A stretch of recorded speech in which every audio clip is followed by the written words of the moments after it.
আজ বাড়িতে ফুচকা দিয়েই বানালাম পাপড়ি চাট। কি ভাবছো তো যে ফুচকা দিয়ে আবার কীভাবে পাপড়ি চাট বানালাম? দেরি করো, পুরো ভিডিওটা দেখো, সবটাই বুঝতে পারবে। প্রথমে দেখো আলু সিদ্ধ করে নিয়ে আলুটা তো কেটে নিয়েছি। আলু কপড়ি যেরকম করে সেরকম সাইজের কিন্তু আলুগুলো কেটে নিয়েছি ছোটো ছোটো করে। তারপর দেখো এখানে কিন্তু শসা কুচানো, পেঁয়াজ কুচানো, লঙ্কা কুচানো সব কিছু এখানে দিয়ে দিয়েছি, কুচি করে রেখেছিলাম আগের থেকে, সেগুলোই দিয়েছি।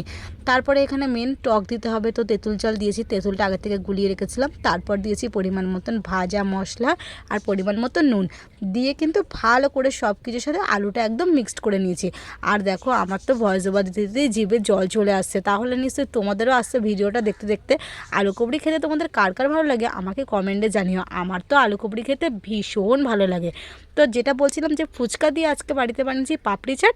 দেখো আমরা যে চুরমুর খাই সেই চুরমুর দিয়ে আজকে পাপড়ি চাট বানিয়েছি। যেহেতু আমার মেশোর ফুচকার ব্যবসা, এই জন্য ফুচকা ভাজার সময় যেইগুলো ফুলে না সেইগুলোই চুরমুর হিসেবে ব্যবহার করা হয়। তো সেই চুরমুরগুলোই কিন্তু আমার দিদা গেছিলো, তো পাঠিয়ে দিয়েছি এক প্লাস্টিক। তারপরে বোন বলছে দিদি আজকে একটু পাপড়ি চাট বানাবে, এই চুরমুরগুলো দিয়ে ওর ভীষণ খেতে ইচ্ছা করছে, তাই আমি সন্ধ্যেবেলা বানিয়ে ফেললাম। তারপরে দেখো বেশ সুন্দর করে প্লেটে সাজিয়ে তার উপর থেকে কিন্তু আলু কবড়িটা দিয়ে উপর থেকে চাট মশলা, টক দই, টমেটো সস, তারপর উপর থেকে ঝুরি ভাজা ছড়িয়েই দিলেই কিন্তু একদম রেডি হয়ে গেল সুস্বাদু পাপড়ি চাট। খেতে কিন্তু একদম দোকানের পাপড়ি চাটের মতন হয়েছিল। আমার বোন তো খেয়ে বলছে দিদি থ্যাংক ইউ রে, তুই আমার কথাটা রেখেছিস, খেতে দারুণ হয়েছে। তো যাই হোক, বোনের এই ছোট্ট আবদারটা পূরণ করতে পেরেছি, আমার ভীষণ ভালো লাগলো। আর খেতে কিন্তু দারুণ হয়েছিল। তোমাদের কেমন লাগলো অবশ্যই জানিও, তোমরাও কিন্তু এইভাবে বাড়িতে ট্রাই করতে পারো।